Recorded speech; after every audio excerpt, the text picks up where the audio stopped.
onto politics. One of the concerns within the National Party, which led to the spill, the move against your leadership last week, is that you don't stand up to the Prime Minister, to Scott Morrison. Is this true, and can you cite an example where you have taken the Nationals' case up to him?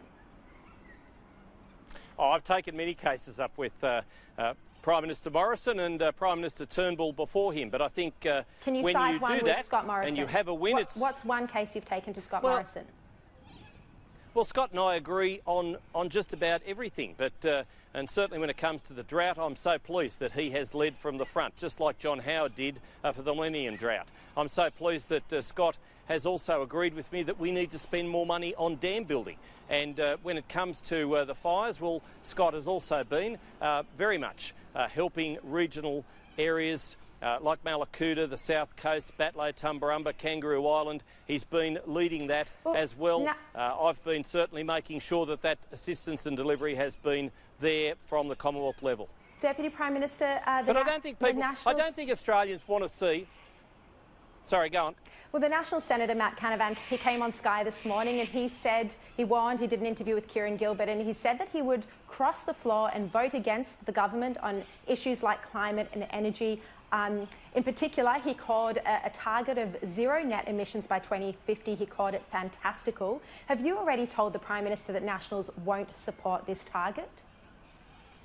Well, zero emissions by 2050 is not on the agenda. And I don't want to see industry and factories sent offshore. I don't want to lose Australian jobs. I don't want to kill the Australian economy. Liberal moderates I'm not quite sure how we're going to get zero emissions by 2050. That's a Matt Keane idea that I don't think necessarily is going to work. But who knows what federal Liberals have put it on technology. the table. Trent Zimmerman has spoken about it this weekend. I've got Jason Falinski on the program next, and I'm sure he's going to speak about it as well. There is a push in federal parliament within the Liberal Party for this. Will you stand up to Scott Morrison on this issue? Are you going to say that this is something that the Nationals won't support? Scott Morrison, as the Prime Minister, is not pursuing this. What we are making sure that we do is meet our Paris agreements. What we are making sure is we meet our international obligations. What we are making sure we're doing as the Liberals, Nationals, federal government is making sure that what we took as far as lowering emissions and climate action to the last election, we will meet, we will beat those targets, and we'll do it in a responsible way so that it's technology, not taxation. We don't want to go down the Labor Greens way, and I appreciate that Trent might have gone on a frolic today. Well, good luck to him. He's the member for North Sydney. I'm not the member for North Sydney.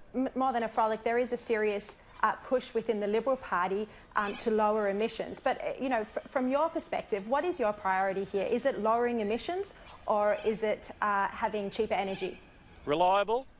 It's reliable, affordable energy. I know that's what Angus Taylor is pushing for. I know that's what the Prime Minister is pushing for. Certainly that's, as Nationals, we are as one with this. We are making sure that we've got the right energy sources in the right places, and we're investing in a mix of technologies. I'm so pleased that we're putting $4 million on the table for a feasibility study. Do you think regional voters are worried about climate change, or do you think their priority is cheaper energy and other issues?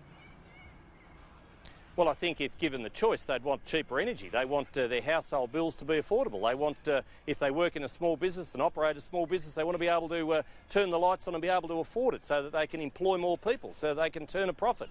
If they work in an industry or a factory or a farm, they want to have that job for the future and for their own children's future. That's so important. Yes, climate action is important, but so is being able to afford the power bill. On Sky this morning, Matt Canavan also didn't rule out another tilt against your leadership before the next election. Clearly, you lead a divided party. As John Howard always said, it's the responsibility of the leader to unite the party. What are you doing to unite the Nationals? Well, it depends on how you perceive what Matt Canavan said. He didn't rule it in either, and Matt Canavan and Barnaby Joyce and others have looked me in the eye and said that I'm the leader, they will not be challenging. When a country person gives me an assurance, I take them on their word, and I'm taking them on their word on that. Well, I've faced the National Party 3 times in less than 2 years, and each and every time they have endorsed me as their leader.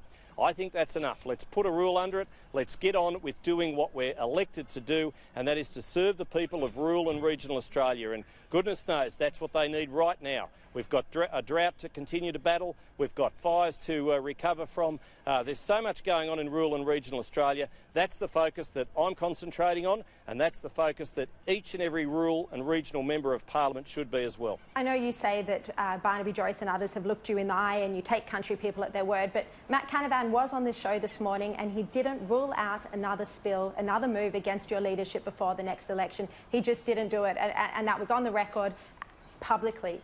Ultimately, you know, irrespective of the destructive behaviour irrespective of the destructive behaviour of people like Barnaby Joyce, and we all know that, you know, it's destabilising and it's destructive, but it is your job as leader to unite the party, and so far you haven't said anything about what you are doing to unite the Nationals.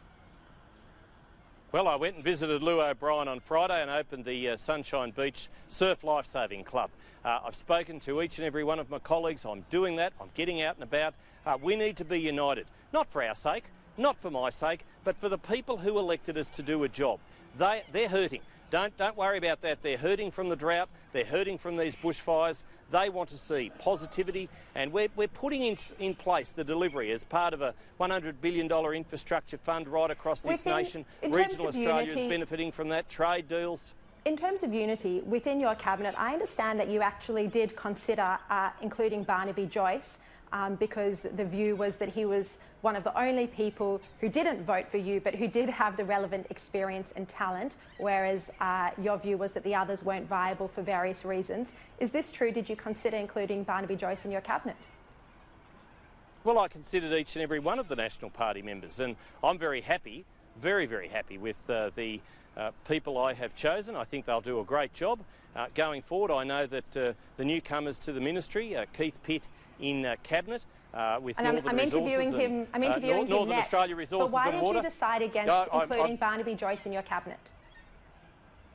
Well, you can only fit so many people into the positions we had available, and I considered those people that I had. I considered what was best for the nation, and I chose those people. I know the Prime Minister was pleased with those who I have chosen. I know Kevin Hogan will also do a great job in the ministry, and of course Andrew G has stepped up to a higher position too. It's a good cabinet overall, it's a good ministry overall, and those National Party members are going to play such a significant role representing rural and regional Australia in that cabinet and in that entire Deputy Prime ministry. Minister, given we've seen indications, not just public comments but also leaks, given that, you know, we are expecting that there's going to be continued destabilisation, do you think a transition to a compromise figure like David Littleproud would be in the best interest of government unity? Well, I can tell you, Sharri, I'm not going anywhere. I'm the leader of the National Party. I've been endorsed. It's been ratified 3 times in less than 2 years. I think that's enough to put a rule under it. I'm not going anywhere. I'm going to lead the National Party to the next election, and I'm going to lead from the front, as I've always done. I'm going to get around my National Party electorates, indeed all electorates, continuing to talk about infrastructure, dam building, better rural health care. They're the things that matter most to Australians, and particularly those Australians who live in country and coastal regions, rural, remote and regional Australia. Given Barnaby Joyce has indicated he's for. going to continue to dog your leadership and speak out on issues from the backbench, wouldn't a transition for the sake of unity and stability of government, would you consider this, or would you see this as giving in to the terrorists, as Malcolm Turnbull called it? Well, what the National Party have done, they've endorsed me, they've voted for me 3 times in less than 2 years. The most recent spill was only by a solid endorsement of my leadership. The most recent spill was only by 1 vote, according to Barnaby Joyce. I don't know the vote, and Barnaby doesn't know the vote either, let me tell you. The only people who know the votes were the whips, Perrin Davey and Damien Drum, and they're not going to tell anybody. I still don't know what the vote was when George Christensen opposed me for that ballot back in February 2018. Nor do I want to know, nor do I care. Fact is, I've been elected by the Nationals to lead them, and even if it was 1 vote, well, Jonathan Thurston won a grand final for the North Queensland Cowboys with a field goal in extra time. That's 1 vote. I didn't hear anybody saying, gee, you must be worried about next year's premiership. Look, from that, we're going to go right into my next question, which is that you know, everyone says the entire time that you're boring. This is one of the key accusations against you. But you told me on Friday, and for my weekend column, you think that you are not boring and that you actually have quite a good... It was a good one. I enjoyed reading it, Sharri. I'm sure you did. And that you actually have quite a good sense of humour. And you said that, you know, if you had followed someone like Warren Truss, who I guess you think is boring, and not someone like Joyce, the public perception of you would be different. I didn't say he was boring, but I said he probably wasn't charismatic. Not charismatic. Well, I mean, Parliament... Yeah, I mean, nobody was better across his brief than Warren that, but Parliament is not a reality TV show. It's not Married at First Sight. It's not Survivor, although sometimes some people might think it is. But yeah, like you over the past couple of weeks. Parliament. We are running the nation, and I think people out there, and certainly I'm in Wagga Wagga, people in regional Australia, they don't want their politicians to be reality TV stars. They just want them to do the job. And that's what I'm doing. Yes, I've got a bit of humour. I mean, I went to the Surf Lifesaving Club opening on Friday and talked about the importance of resuscitation and how I might have needed a little bit in the past week or fortnight. You know, I'm happy to laugh at myself, but importantly, I'm getting on with the job as the Regional Development Minister, as Transport and Infrastructure Minister. If this is one of the key attacks against you, because you know people say that you lack cut through with voters, are you going to change your style? Are we going to see more of this charisma? And I thought maybe you could start by giving us a couple of lines of Suspicious Minds, because you told me you performed that in front of 11,000 people. It's on YouTube. If anybody, there's a few more watching the show tonight. Sharri, if anybody wants to Google it. Yes. Well, I'm not going to say we're caught in a trap.